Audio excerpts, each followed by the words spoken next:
নমস্কার। আজকে অংশুমালী আয়োজিত সেতু সঞ্চার শুরু করতে একটু দেরি হলো। কারণ আজকে আমার অতিথি একজন বিশিষ্ট তরুণ কবি। তিনি নিজে ডাক্তার, ডক্টর সাজ্জাদ সাইফ। তো ডাক্তার হওয়ার সুবাদে তার একটি কাজ পড়ে গেছিল। ফলত আজকের এই যে করোনাকালীন পরিস্থিতিতে ডাক্তারবাবুদের জন্য আমরা একটু ধৈর্য ধরতেই পারি। তো যাই হোক, ডাক্তার সাজ্জাদ এসছেন এবং আমরা অনুষ্ঠান এখন শুরু করছি। সাজ্জাদ, জি স্বাগত। কেমন আছো? জি ভালো দাদা, ভালো আছেন আপনি? হ্যাঁ হ্যাঁ হ্যাঁ, আমি আপাতত ঠিক আছি।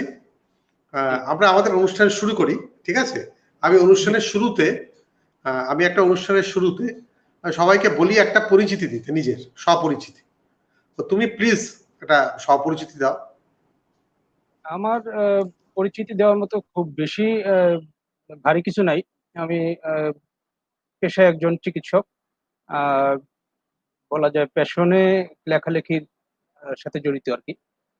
আহ, আমি ডক্টর সাজ্জাদ, আহ, সাজ্জাদ সাইফ নামে আমার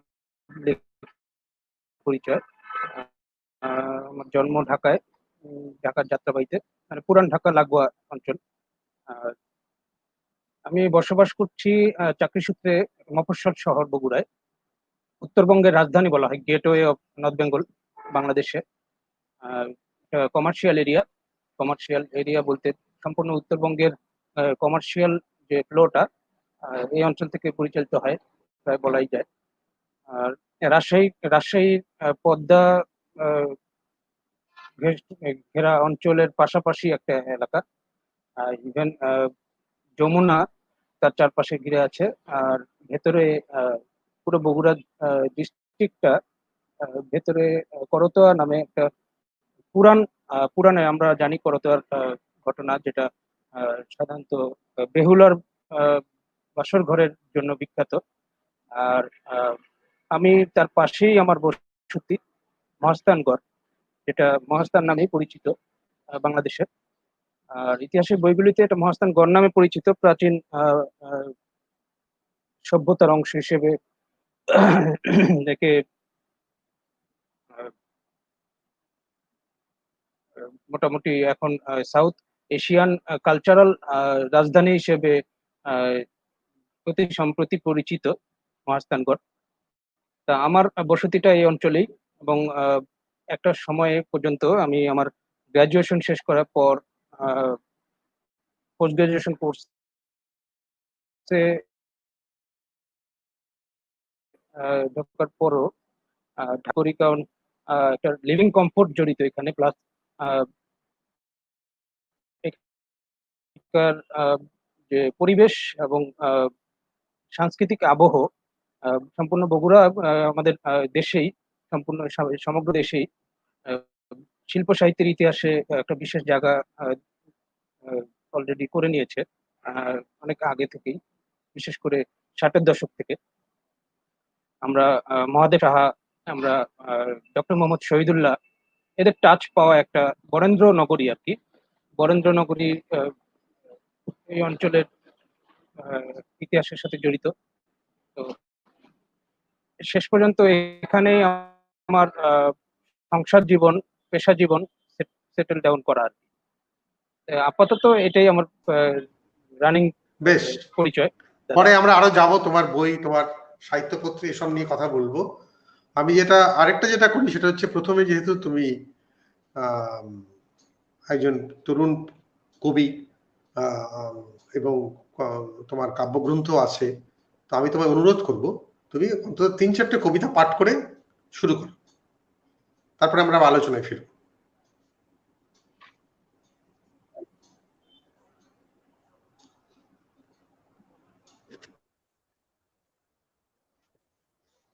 জি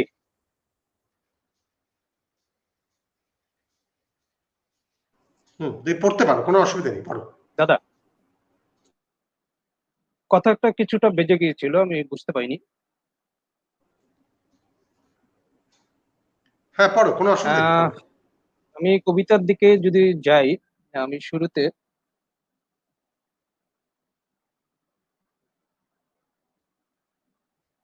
আমার লেটেস্ট একটা বই, যেটা বহুদিন ব্যাকফুটে এসে থেকে আমি একটা কবিতা দিয়ে শুরু করছি। কবিতাটা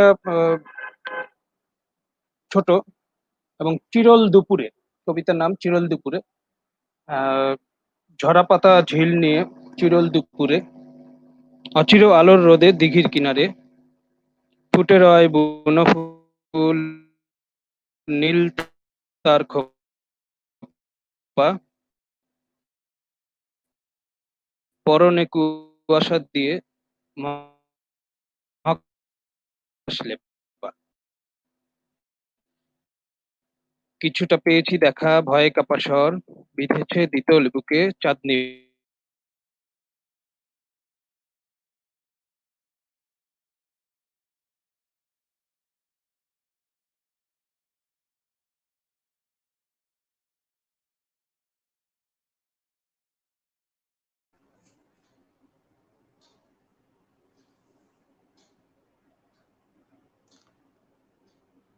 তোমার ইন্টারনেট সমস্যা হচ্ছে?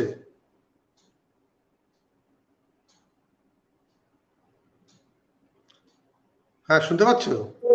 জি দাদা, শুনতে পাচ্ছি।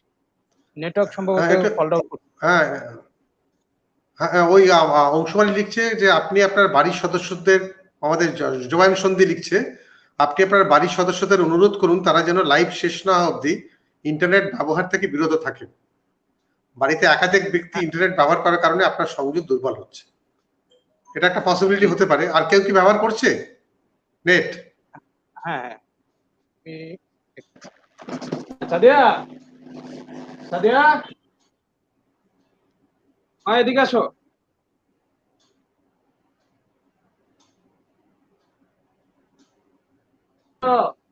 নেট ইউজ করো।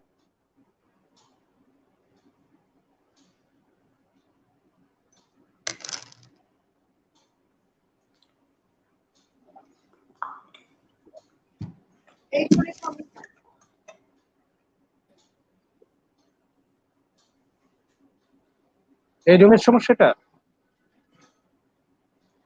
হ্যাঁ, এখন তোমাকে আবার দেখতে পাচ্ছি না তো আমি।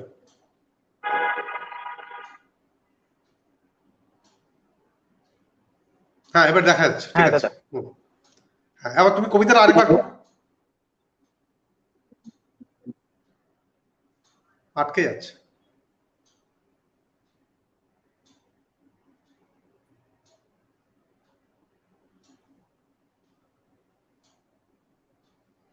বাধাপ্রাপ্ত হচ্ছে। আমার বাসায় এই মুহূর্তে কেউ নেট ইউজ করতেছে না। তাহলে ওখানে নেটটাই স্লো আছে মনে হয়।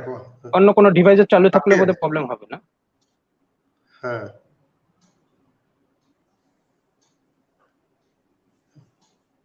ঠিক আছে, তুমি কবিতা পাঠ চালু রাখো, দেখা যাক কি হয়।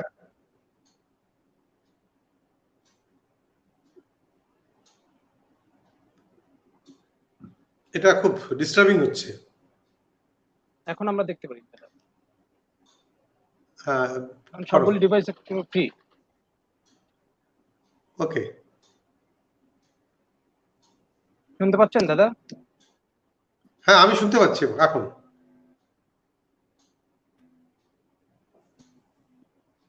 কিন্তু এই যে আটকে যাচ্ছে, ইন্টারাপশন হচ্ছে।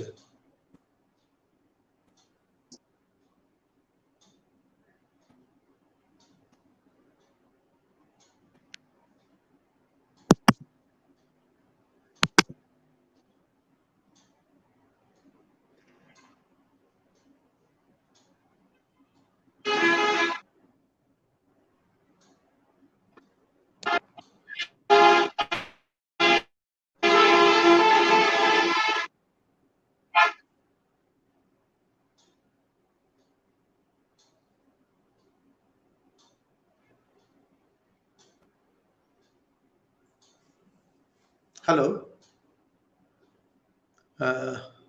একটা নেটের সমস্যা দেখা দিয়েছে ওই এন্ডে। হচ্ছে হ্যাঁ, মানে আটকে গেছে এবং কথা শোনা যাচ্ছে না। শুনতে সমস্যা। শুনতে সমস্যা হচ্ছে, তোমার ছবি ভেঙে যাচ্ছে, এটা আউট হয়ে গেল। আমরা চেষ্টা করছি দর্শকবৃন্দ, সমস্যাটা যদি কাটিয়ে ওঠা যায়, দেখা যাক কি হয়। কিছুক্ষণ সময় দিন আমাদের।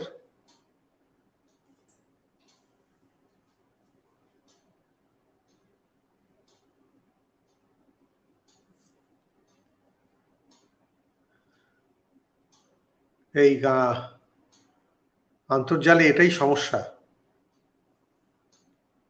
আমরা দুটো এন্ডেই যদি আপনারা জানেন নেট ঠিকঠাক কাজ না করে তাহলে অসুবিধা হয়। সাজ্জাদ চেষ্টা করে যাচ্ছে, দেখা যাক। সমুদা এখন প্রবলেম হওয়ার কথা না।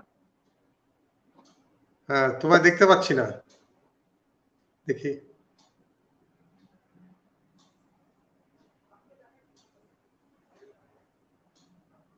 এবার দেখতে পাচ্ছি।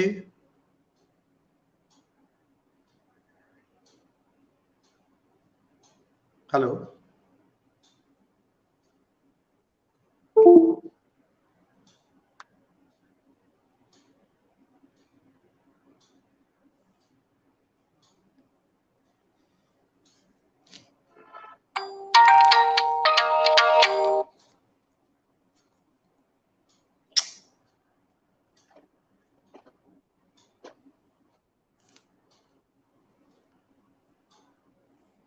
হ্যাঁ,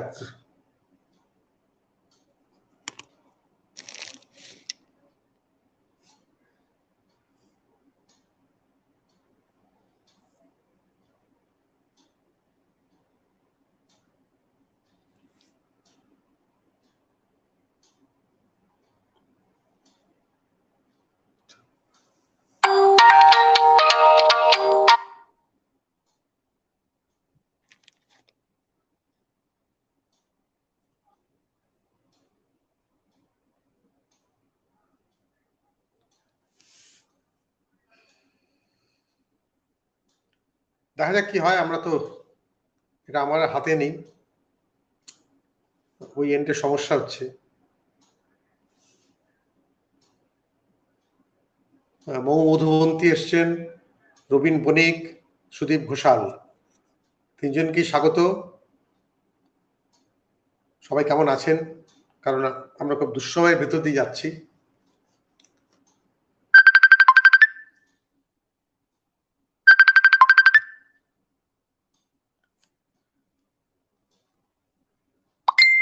আর আজকে তো নেট বিভ্রাটে আটকে আছি।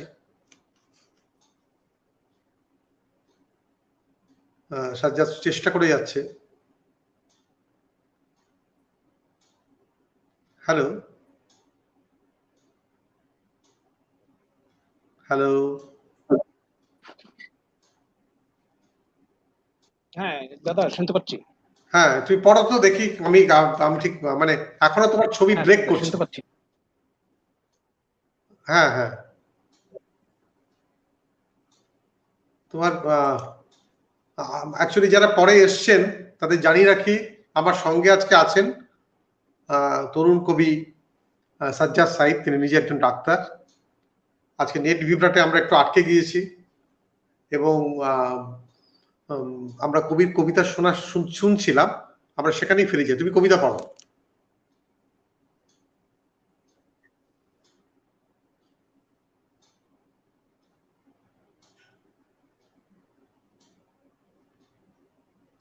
জি জি, বহুদিন ব্যাকফুটে এসে বই থেকে একটা কবিতা পড়ছি। ঝরা পাতা ঝিল নিয়ে চিরল দুপুরে, অচির আলোর রোদে, দিঘির কিনারে ফুটে রয় মহাকাশ লেপা। কিছুটা পেয়েছি দেখা, ভয়ে কাপা স্বর বিঁধেছে দ্বিতল বুকে চাঁদনি কসর। কিছুটা হারালো তার ভায়োলিন গান, তোমার কাজল চোখে দ্বিধা অবসান। অরণ্য ঝুঁকেছে বিলে, কাদা খোঁচা জল, আবেগে বিছানো প্রেম যাবে অসফল। এটা একটা ছোট কবিতা। হ্যাঁ, আরো পড়ো। হ্যাঁ, আরো পড়ো। সমীল অক্ষর পড়ো। বৃত্তের। পরে জি জি, বিরোধ কবিতার শিরোনাম। তোমাকে হঠাৎ ছুঁয়ে যাচ্ছে বিরোধ, এর পাশে জড়ো হলো বেলা নামানোর ছায়া, সারাদিন মৃত্যুকে ভেবে অজুর পানিতে নামে রহিমন। তোমাকে দেখলে এগিয়ে আসে পুরনো পত্রিকা, ছাল ওঠা বা হাতলে বাঁকানো ধারালো ছুরি, ছাত্রনেতা, আঘাতের দৃশ্য। হারমোনি এগিয়ে দিচ্ছে আকাশ। এবছর শীতে ছিল না তেমন জার। গাছে গাছে বাকল ছিলেছে কারা, তোমার ছায়ার উপর চৈত্র ফাটল ছড়ানো মাটি। পৃথিবীর সমস্ত ক্ষুধাকে গর্ভে নিয়ে এ মাটি উচ্চারণ করে গান। তার গলা ভেঙে গেছে, আর তিন দিক হতে মস্করা সুরে হাসে পড়শি। এবছর নেই তিস্তা ও স্বস্তিতে, তার গায়ে প্রেম নাকি পরকীয়া আঁকা। সময়কে সময়কে বাহ। প্রেজেন্ট করার কিছু কবিতা এখানে ছিল। এখানে হ্যাঁ, আত্মজৈবনিক একটা বেশ। কবিতা পড়ছি। ঘুড়ি ওড়ার পড়ো দিকে। পড়ো পড়ো। এবার একটা ইউটার্ন নেব। একটা ঝরা পাতার গল্পে ঢুকে প্রচন্ড বর্ষা হয়ে ফিরে আসবো বন্দের মাঠে। অনেকক্ষণ ধরে তাকিয়ে থাকবো ঘুড়ি ওড়ার দিকে। ভেতরে অনেক ভিড়, এতটাই যে নিজেকে দেখতে পাচ্ছি না আজকাল। একটা ইউটার্ন নিয়ে ছেড়ে যাব মৌতাত। আমার ডান হাতে ঘড়ি, সময় দেখে শেষ করব জগিং। যে তার সময়কে দেখতে পারে সে তার আত্মাকে দেখে, আর ঠিক কোথায় নিয়ে তাকে বসিয়ে রাখা যায় জানে। তাঁত ফুলে ভর্তি একটা চাদর গায়ে নদীর ধারে হাঁটবো। সামনে কাশফুল থেকে সরে যাবে শেষের বিকাল। সামনে মিলের শ্রমিক ঘাম মুছতে মুছতে পেরিয়ে যাবে ওভারটাইম পুত্রের আবদার। এর পরবর্তী কবিতাটা আহ হ্যাঁ, পড়ো আত্ম- পড়ো। তার আগে আমি আত্মজীবনী একটু কবিতাই। অতিথিদের স্বাগত জানিয়ে নিই। অতিথিদের জি একটু জি। স্বাগত জানিয়ে নিই। রবিন বণিক এসছে, সুদীপ ঘোষাল, আবেদার রেজা, শাহনাজ ইয়াসমিন, সবাইকে স্বাগত। আপনার সঙ্গে থাকুন, পড়ো কবিতা পড়ো। পরবর্তী কবিতাটি শিরোনাম এখন 19 সাল। একটা ভীষণ খারাপ সময়ের ভেতর দিয়ে যেতে যেতে ভাত শালিকের সাথে দেখা। তার চোখে নাই গ্লানিবোধ কোনো, পালক বোঝাই ইশারা সবুজ। চারপাশে জ্যাম, সমস্ত রীতিকে সাইড দিয়ে দিয়ে সামনে আগায় স্মৃতি ও স্লোগান। চারপাশে হেডফোন, রক সাধে ম্যাডোনা। তাহার পাশেই বসে সুদূর প্রতিম গ্রাম, নিমেষ মাত্র হারিয়ে যাচ্ছে দূরের দৃশ্যে একা। এত সব সবুজ বিথিকা নাকি গানে গানে করে নেয় গৃহ নির্মাণ। আর ভোরের পহেলা শীষ ধরা ঠোঁট কোন দিকে যেন উড়ে চলে গেছে, ফেলে গেছে প্রমত্তা সুর। চেনো তাকে? ভালো করে নিজের দিকেই চাইনি কখনো আমি, সে কথা জানে মা। বাবাকে লুকিয়ে ঘরে ঢুকি যেন পোশাকে আটক চাপা কান্নার শব্দ না হয়, সে কথা জানে ববিতাও। যেন হুল ছেড়ে জেগেছে মৌমাছি ত্বকে, ধীর চলাফেরা, টিনিটাস কানে। এখন 19 সাল, মৃত্যু রহস্যের মতো ভারী একটা হৃদয়ে রোপিত হলো আত্মসংবরণ।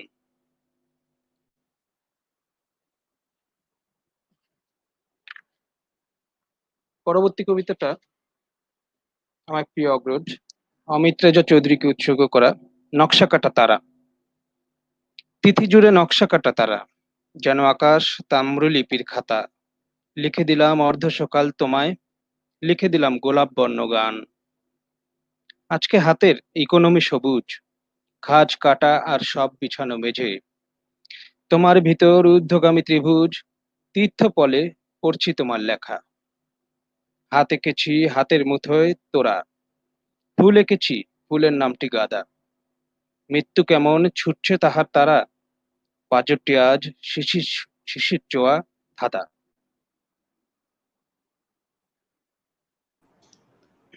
বেশ। এবারে আমরা একটু কথা বলি। ঠিক আছে। আমি দেখতে পাচ্ছি তুমি পত্রিকা সম্পাদনা করেছো, নিহারিকা ইক্ষণ। এই পত্রিকা সম্পাদনার অভিজ্ঞতা নিয়ে তুমি একটু যদি কিছু বলো, কিভাবে শুরু হলো, কারা কারা ছিল। তার আগে মাহবুবা চৌধুরী বলছেন খুব ভালো কবিতা, তোমার কবিতা পড়ে। শাহনাজ ইয়াসমিন, খুব ভালো লাগছে কবিতা, এবং অসাধারণ কবিতা বলছেন অনেকেই। তো যাই হোক, অফ লেট অনেকে ওয়েট করছেন, দে হ্যাভ ওয়েটেড লং। আমি সবার কাছে খুব কৃতজ্ঞ। এবার তুমি তোমার বলো এই পত্রিকা সম্পাদনার অভিজ্ঞতা নিয়ে একটু বলো। আমি সকল দর্শককেও আদাব এবং সালাম জানাচ্ছি। সাদর সম্ভাষণ সবাইকে। শুভ সন্ধ্যা। পত্রিকা সম্পাদনার যেটা প্রাথমিক স্টেজ, যেটা আমার শুরু স্কুল ম্যাগাজিন দিয়ে, সেটা সম্পূর্ণভাবে আহ, কৃতিত্ব দেব আমার সহপাঠীদেরকেও। সেই সময়টা আমি সম্ভবত পঞ্চম শ্রেণীতে পড়ি, খুব ছোট। তো সেই সময়ে তা আমার মাথায় লেখার ঝোঁকটা একটু ছিল, টুকটাক লেখার ব্যাপারটা এমন হয়ে গিয়েছিল যে আহ, আমরা ছিলাম মূলত একটা যৌথ পরিবারের সদস্য সবাই। আহ, বাড়িতে পড়ার পরিবেশ ছিল, বাবার নিজস্ব লাইব্রেরি ছিল। তো সেই দিক থেকে পড়ার ব্যাপারে আমার আগ্রহটা অন্যদের চেয়ে, আমার কাজিনদের চেয়ে, আমার সহোদরদের চেয়ে আহ, আলাদা ছিল। তাদের বিনোদনের বিভিন্ন ক্ষেত্র ছিল, খেলাধুলা। হ্যাঁ, তো সেই ক্ষেত্রে আমি বিনোদনের ব্যাপারটা করে নিয়েছিলাম আসলে বই পড়া। সেক্ষেত্রে আমি একটু আলাদা ভাবে বেঁচে ওঠা শিখছি আর কি। তো আহ, একটা সময় দেখা গেছে যে মঞ্চ নাটক হচ্ছে, আমরা কাজিনরা মিলে, আমরা বিশাল যৌথ পরিবার, জ্যাঠা জেঠিমা, আহ, কাকা, পাঁচ কাকা, এক ফুপু, এত বিশাল পরিবার, দাদা দাদি, আহ, মানে ঠাকুরদা ঠাকুরমা দুজনে বেঁচে ছিলেন তখনও। আহ, তো সব মিলিয়ে কাজিনদের সংখ্যা বেশ আট সাত বেঁধে নামার মতো একটা ক্রিকেট টিম যায়। তো সবাই মিলে আহ, তখন বিভিন্ন মুভির স্ক্রিপ্ট থেকে বিভিন্ন অংশ বাছাই করে আমরা মঞ্চ নাটক করতাম বাড়িতে উঁচু বেডকে বেদি বানিয়ে। তো সেই ক্ষেত্রে দেখা গেছে যে লেখার যে অভ্যাস, সেই অভ্যাসটা এখানে আমাকে পুশ করা হতো যে স্ক্রিপ্ট রাইটিংটা আমাকে করতে হতো। তো সেই সময় থেকে লেখার একটা অভ্যাস ছিল। তো স্কুলে সেটা আহ, নিজের আগ্রহতেই সব বন্ধু বান্ধবদেরকে একটু নক করতাম যে তোর লেখা, হাতের লেখা ভালো, তুই লিখতে পারিস, বা একটু উস্কানিমূলক কথাবার্তা লেখার ব্যাপারে, মানে এই ব্যাপারটাতে পক্ষপাত ছিল সরকার আমার। তো আহ, দেখা গেল যে এভাবে বলতে বলতে বেশ কয়েকজন ফ্রেন্ডের লেখা জড়ো হয়ে গেল। তা মা ছিলেন সরকারি চাকরিজীবী। ওনার তখনকার দিনে কম্পিউটার ছিল না, তার ডেস্কে টাইপরাইটার ছিল। তা আমি সবার লেখা কালেক্ট করে আহ, মাকে দিলাম। তো মা টাইপরাইটারে টাইপ করে আনলেন। তো সে সময় ওই সেই ছোটবেলার মানসিকতা থেকেই, আহ শিশুসুলভ মানসিকতা থেকেই ফটোকপি করে আমি টোটালি আমাদের শ্রেণী শিক্ষকের হাতে দিই সম্পূর্ণ কপি, সবগুলি কপি। স্যার সেই সময় থেকেই বাংলা টিচার, উনি তালিকাভুক্ত রেডিও সুরকার, বাংলাদেশ বেতারের আহ, সহযোগী অধ্যাপক। স্যার আমাকে বারবার এই সময় থেকেই শুরু করলেন পিঞ্চ করা, যে লেখালেখির ব্যাপারে বারবার সিরিয়াসনেস এর ব্যাপারে তিনি আমাকে প্রচুর বই দিয়ে সাহায্য করা শুরু করলেন। পড়ার আগ্রহ তৈরি করলেন আরো। তো একটা পর্যায়ে গিয়ে আমরা যখন এসএসসি শেষ করি, আহ, যেটা ম্যাট্রিকুলেশন আর কি, তারপর আমরা বন্ধুরা মিলে ঠিক করলাম যে একটা সোশ্যাল ওয়ার্ক করব। সোশ্যাল ওয়ার্ক ক্লাসমেটদের নিয়ে সোশ্যাল ওয়ার্কের অংশ হিসেবে বিভিন্ন ঈদে পার্বণে আহ, আমাদের হিন্দু পাড়া ছিল একটা বিশাল অংশ, আমাদের বন্ধুদের একটা অংশ ছিল হিন্দুদের মধ্যে। আহ, পূজা পার্বণে আহ, অতিথিদের, দরিদ্র আহ, অভ্যাগতদেরকে বিভিন্ন সাহায্য সহযোগিতা করা, কাপড় দেওয়া বা বিভিন্ন পূজা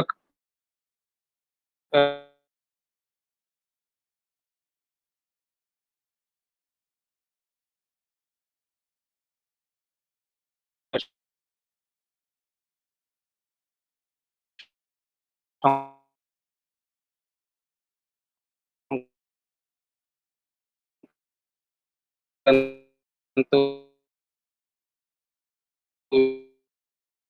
ঈদ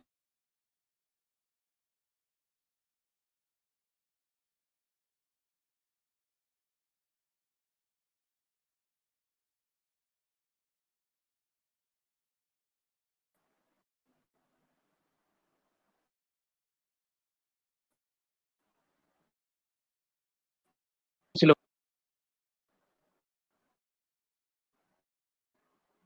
কানেকশনটা কিছুটা ইন্টারাপ্টেড হয়েছিল, দুঃখিত।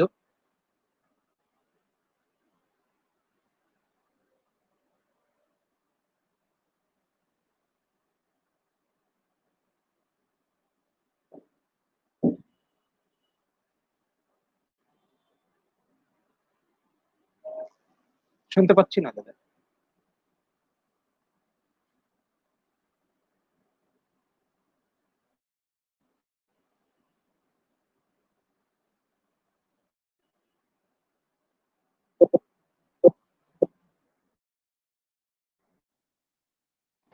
হ্যাঁ দাদা। হ্যাঁ, এবার শুনতে পাচ্ছ? দেখো, হ্যালো, হ্যালো, হ্যালো,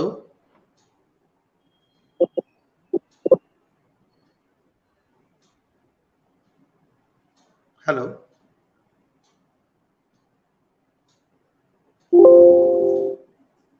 হ্যাঁ, হ্যাঁ দাদা, এখন শুনতে পাচ্ছি।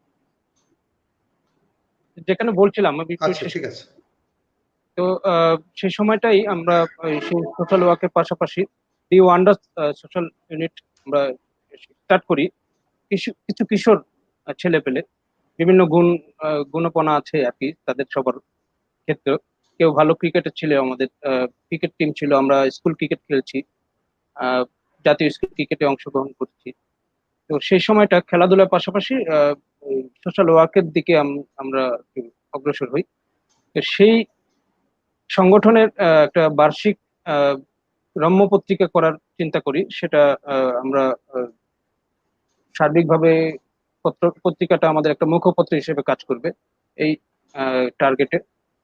তো সেটাই নিহারিকা আমার প্রথম সম্পাদিত আহ, আহ, রম্য পত্রিকা। বেশ। আহ, আর ইক্ষণ? এক্ষণ ইক্ষণ? আমাকে করতে হচ্ছে। এক্ষণ আমি যখন মেডিকেল কলেজে চলে আসি, বগুড়া জেলায়, বগুড়া মেডিকেল কলেজে। তো এখানে এসে আমি জড়িত হই বগুড়া লেখক চক্রের সাথে। লেখক চক্র একটি ঐতিহ্যবাহী, বাংলাদেশে একটি ঐতিহ্যবাহী সাহিত্য সংগঠন, সাংস্কৃতিক সংগঠন। তো এখানে একটু উল্লেখ করি যে এখান থেকে পুরস্কৃত হয়েছেন অনেক গুণী ব্যক্তিত্ব। এর মধ্যে হুমায়ুন আজাদ ছিলেন, মহাদেব শাহ ছিলেন। আহ, আমরা মহাদেব শাহ নামও জানি। তো তো বেশ কিছু, নাসরিন জাহান আমাদের প্রখ্যাত গল্পকার ছিলেন। তো এই সংগঠনের সাথে আমি জড়িয়ে যাই পাখি চক্রে। তো লেখক চক্রের আসর পরিচালনা সম্পাদনার দায়িত্ব পাই একটা সময় 2006-7 এসে। আহ, কার্যকরী পরিষদ নির্ধারণ করলো যে আমি পত্রিকা সম্পাদনা করব। ওদের মুখপত্র ছিল ইক্ষণ। এখনো চলমান ইক্ষণের কাজ, বা লেখক চক্রের কার্যক্রম চলমান এখনো বাংলাদেশে। আহ, তারপরে দেখা গেল যে পত্রিকা সম্পাদনা করতে গিয়ে আহ, কিছু আহ, অপ্রীতিকর ব্যাপার স্যাপারে জড়িয়ে গেলেও ভালোভাবেই এবং খুব সাড়া ফেলা একটা পত্রিকা আমরা করতে পারি শেষ অবধি। আর আমার পাশে আমি পেয়েছিলাম সুকান্ত মল্লিক, বগুড়া জেলা বগুড়া লেখক চক্রের তৎকালীন সাধারণ সম্পাদক।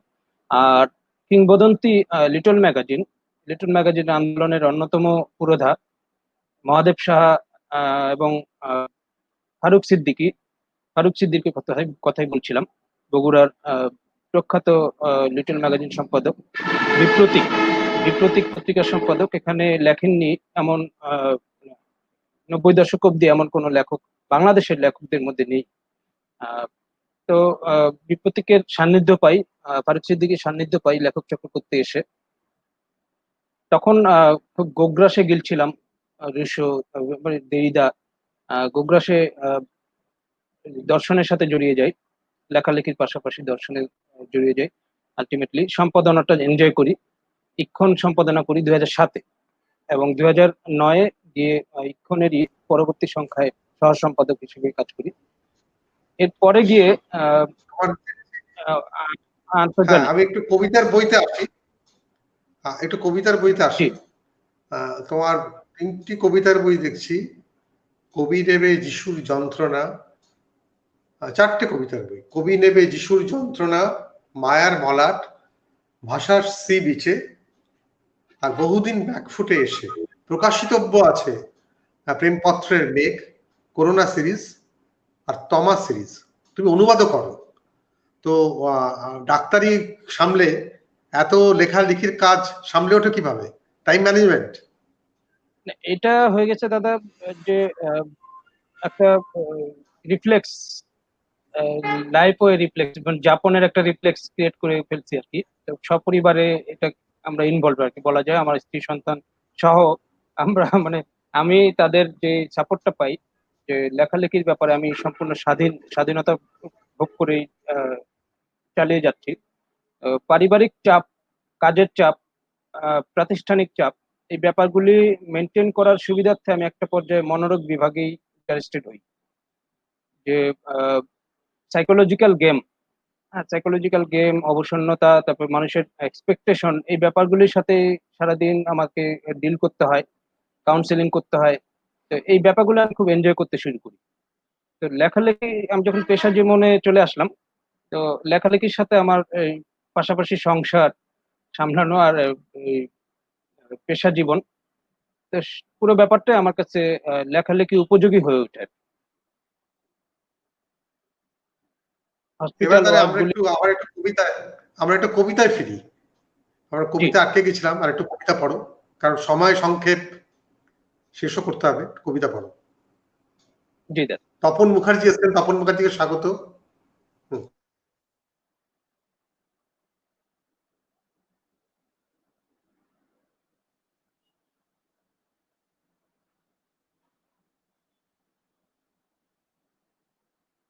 আমি এখন এই সর্বশেষ বই থেকে আমি একটা গদ্য কবিতা পড়ছি, বহুদিন ব্যাকফুটে এসে। এটা সর্বশেষ বই, বহুদিন ব্যাকফুটে এসে থেকে আমি সর্বশেষ কবিতাটা একটু পড়ছি। একটু আহ, হ্যাঁ, হ্যাঁ, সামান্য দীর্ঘ, বেশি দীর্ঘ না। বেশ, দাবানল পড়ো পড়ো। কবিতার। শ্যাওলা ধরা কুয়ার ভিতর অন্ধকার, তুড়ি দিলে প্রতিধ্বনি হয়, যাতনা এরকম গাঢ়। ভেঙে বিচূর্ণ তরুণ বুকে একটা সড়ক, তার পাশ পাশ দিয়ে চলে গেছে চেনা জানা দিগন্ত কই তার। পাখি উড়ে গিয়ে ঝাঁক বাঁধে কই। এই সময়টা ঝুঁকিপূর্ণ, এই সময়টা তীব্র চোটে হাঁটু চেপে বসা পথিকে, এপিলেপসির।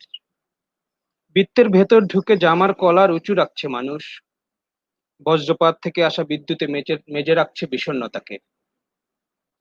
নীল নদে কুমির আক্রান্ত নৌকার গল্পে রক্ত ঝরে তারপর, জনপদে মাছিদের আনাগোনা বাড়ে, আকাশে ক্ষুধিত শকুন।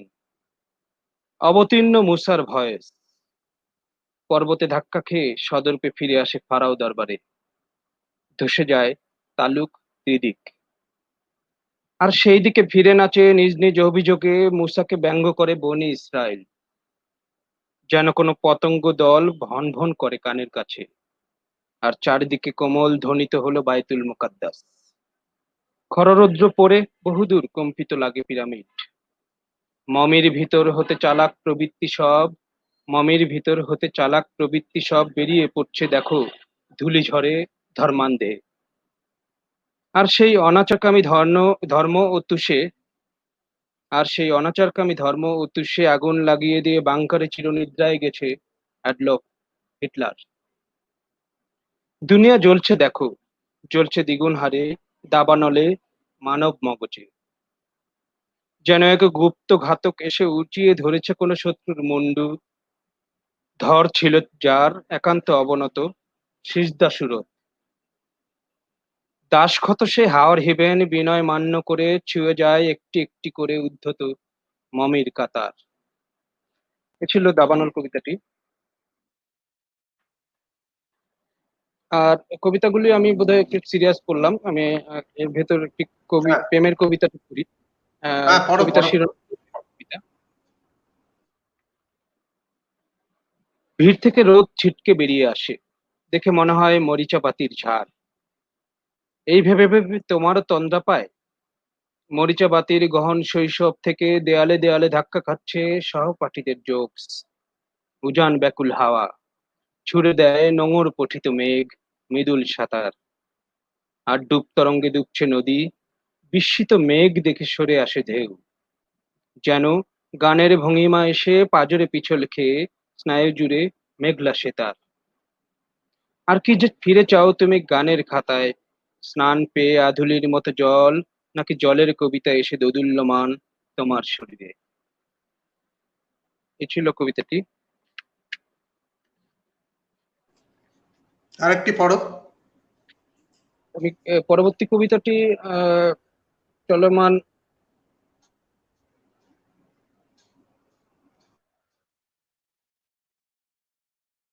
পরবর্তী কবিতাটি পড়ছি চলমান ধর্মযুদ্ধ ধর্মকেন্দ্রিক ধর্মকেন্দ্রিক রাজনীতিকে কটাক্ষ করেই আহ, যেটা সারা বিশ্বেই আলোচিত ইস্যু, সব ধরনের ইস্যুর পাশাপাশি ধর্ম রাজনীতি বিষয়টাকে নিয়ে।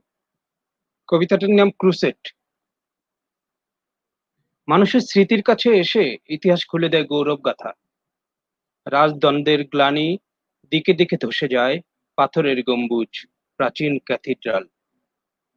সময় যেন সেই বৃদ্ধ গ্যালিলিও, গৃহবন্দিত্বের দুপুর বেলায়, যার দরজায় এসে থামে পদাতিক সৈন্য। এত এত সব আটকে ওঠার ভেতর মানুষের ফিসফিসানিটুকুও লটকে থাকছে গাছে, ফুলের কার্পাসে। বিভীষিকা তবে এক জ্বর, হাম নিঃশ্বাস ফুলে ফুলে উঠে শিশুদের ফুসফুসে। কোনো এক দেয়ালের কোণে পাথরকুচির মতো সংকীর্ণ জন্মের মধ্য দিয়ে উকি দিয়ে আছে যে অন্ধকার, তারই নাম মানবতা নাকি?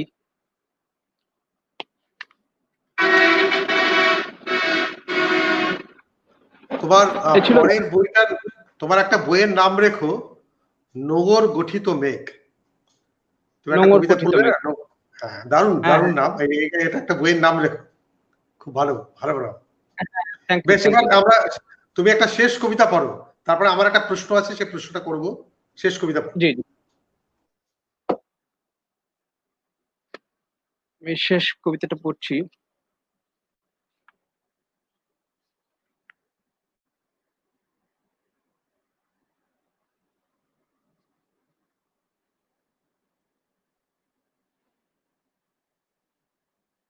শেষ কবিতাটা পড়ছি আমার ছোট বাবা, ওর জন্মদিন স্বপ্ন, সাদিক সরকার স্বপ্ন, ওর জন্যই পড়ছি জন্মদিনের বাহ, কবিতা। এই জন্ম ও জন্ম বিজারক রাত্রি টেনে ধরে আছে শেষতম তারা থেকে। ঢেউ খুলে দেখে নিল কেউ দেউরি নদীর। এরকম কোনো এক রাতে মাকে ডেকেছিল হাওয়া নিরক্ষর। পণ করে যেন পণ করে যেন খামছে ধরেছি আমি জরায়ু ধমনী মায়ের। এই জন্ম ও জন্ম বিধৌত স্বপ্নকে ডেকে হৃদয়ে চেয়ার পেতে বসতে দিয়েছেন বাবা। আমি নির্বোধ, যেন কোনো ঝড়ে বিষুব তলায় জমেছে আয়ুতে মেঘ। বাবা ডাকছেন জন্মকে একটি একটি করে মেমরি বুঝিয়ে দিয়ে। বাবা ডাকছেন বুকের ভিতর হতে আলপথ ছুঁড়ে এই দিকে, এই দিকটায় আমি। এই ত্রিদিক মেঘের ভিতর মাকে দেখি নাই হাস্যোজ্জ্বল, দেখি নাই কতকাল। শেষ। এই শেষ কবিতা ছিল। হ্যাঁ, আমরা বেশ। আলোচনায় যেতে আমি সবাইকে একটা প্রশ্ন করি, সাজ্জাদ, যে ধরো জি, তোমাকে কোনো কারণে নির্বাসনে পাঠানো হলো, তো তুমি, এবং বলা হবে যে তুমি শুধু 3টে বই নিতে পারবে, জি। আর কিছু না, তো তুমি কোন 3টে বই নেবে? আমি প্রথমেই নেব রবীন্দ্রনাথের গল্পগুচ্ছ, আহ, বেশ। উৎপল কুমার উৎপল কুমার বসুর রচনা সমগ্র, কবিতা সমগ্র, আর সাথে সোনালী কাবিন গ্রেট, দারুণ। তার কবিতা। আমরা দর্শক বৃন্দ, আমরা আজকে যারা আছেন আমার সঙ্গে, আজকে আমরা এক তরুণ ডাক্তার এবং তরুণ কবি, তার সঙ্গে ছিলাম সাজ্জাদ সাইফ। কিছু নেট জনিত সমস্যা, যা ওর হাতেও নেই আমার হাতেও নেই, এর জন্য কিছু বিঘ্নিত হয়েছে। তা সত্ত্বেও সাজ্জাদ অসাধারণ কবিতা পাঠ করেছে এবং আমরা কিছুটা আলোচনা করেছি। যা হয় এটা তো সাধারণভাবে বেসিক্যালি আধ ঘন্টার অনুষ্ঠান, প্রায় 40 মিনিট হয়ে গেল। আরো কথা বলা যেত, আরো অনেক কথা বলা যাবে হয়তো ভবিষ্যতে, এই আশা রেখে আজকের অনুষ্ঠানটা শেষ করব। অংশুমালীর পক্ষ থেকে সাজ্জাদ, তোমায় অনেক অনেক ধন্যবাদ সঙ্গে থাকার জন্য। চরম ব্যস্ততার মধ্যে তুমি এসেছো, আর তোমার যদি অংশুমালীকে কিছু বলার থাকে প্লিজ তুমি বলতে পারো। অংশুমালীর সমস্ত দর্শক এবং শুভানুধ্যায়ীকে সব শুভেচ্ছা। অংশুমালীকে আমি আমার হৃদয়ের একটা পার্ট হইলে জানি আর কি, ফিল করি আর কি। কারণ আমরা বাংলা সাহিত্যে যে কাজগুলি সাধারণত কর্পোরেসির কারণে হোক, যেভাবেই হোক, বিভিন্ন হাউস নির্ভর হয়ে যাওয়াতে দেখা গেছে যে বাঙালি কবিতার চর্চার ক্ষেত্রে বিভিন্ন প্রতিবন্ধক আচরণ তৈরি হয়ে গেছে হাউসগুলির উপর নির্ভরতার কারণে। সেই ক্ষেত্রে ওয়েবসাইটে বা ওয়েব লেভেলে, অনলাইন লেভেলে, ওয়েব লেভেলে সাহিত্যের কাজের যে বহুমুখিতার স্বাক্ষর অংশুমালীর পক্ষ থেকে অনেকটা ক্ষেত্রে আমি জোবাইন সন্ধিদার সাথে গল্প চলে একদিন বললাম যে অংশুমালী বেশ কিছু কাজ ওয়েব জিনের পক্ষ থেকে সাহিত্যের হয়ে কিছু কাজ উদ্যোগ আর কি বলবো, যে উদ্যোগগুলি চলমান আর কি। বেশ কিছু কাজ হয়ে গেছে যে ওয়েব জিনগুলির জন্য পায়োনিয়ার কাজ। অংশমালীর বেশ কিছু কাজ ওয়েবসাইটে ওয়েব সাহিত্যের জন্য কিছু পায়োনিয়ার হয়ে গেছে। তো সেই সুবাদেই অংশুমালীর জন্য অনন্ত শুভকামনা। বাংলা সাহিত্যের কাজ সঠিকভাবে এবং স্বচ্ছভাবে করার যে মিডিয়া নির্ভরতা কমিয়ে স্বতন্ত্রভাবে কাজগুলি এগিয়ে নিয়ে যাওয়া, তরুণদেরকে স্পেস দেওয়া, প্রবীণ আমাদের অগ্রজদেরকে সম্মানিত করা, এই ব্যাপারগুলি এবং লেখার যে বৈচিত্র্যগুলি, সময়ের যে স্বাক্ষরগুলি, যে প্রত্যেকটা সময় কবিদের লেখায় প্রভাব ফেলে, সময় তার নিজস্ব শক্তিতেই প্রভাব ফেলে। এই ধারাবাহিকতায় অংশুমালী কাজ করে যাচ্ছে, সেতু সঞ্চার কাজ করে যাচ্ছে, স্বপনদা আপনিও আছেন। তো এই কাজগুলিকে এই সময়ের সাহিত্য প্রতিবন্ধক সময়ে আমি বলবো যে মিডিয়ার দিকে তাকালে সাহিত্য প্রতিবন্ধকতাই বেশি পাওয়া যায়। তো এই সময়ে এই গুরুত্বপূর্ণ কাজগুলির জন্য সত্যি গর্ববোধ করি। জোবাইনদা তার অসুস্থতার সময় একটু উদ্বিগ্ন ছিলাম যে এই উদ্যোগগুলি ব্যাহত হবে কিনা, কারণ কাজ করা মানুষগুলি কমে যাচ্ছে ধীরে ধীরে। পার্থপ্রতিম কাঞ্জিলাল মারা গেলেন কিছুদিন আগে। হ্যাঁ তাই হয়, আমাদের সময়টা তো এরকমই, বেশ কিছু মানুষকে আমরা হারিয়েছি। যাই হোক, অনেক ধন্যবাদ তোমাকে। আমার আজকের এই অনুষ্ঠান এখন আমরা শেষ পর্যায়ে চলে এসেছি। আবার কোনো সময় দেখা হবে। আজকের মতো বিদায় নিচ্ছি। আগামী বুধবার আমার সঙ্গে থাকবেন কবি ফরিদ সিফাতুল্লাহ, তিনি একজন তরুণ কবি। আপনারা সঙ্গে থাকুন। নমস্কার। নমস্কার।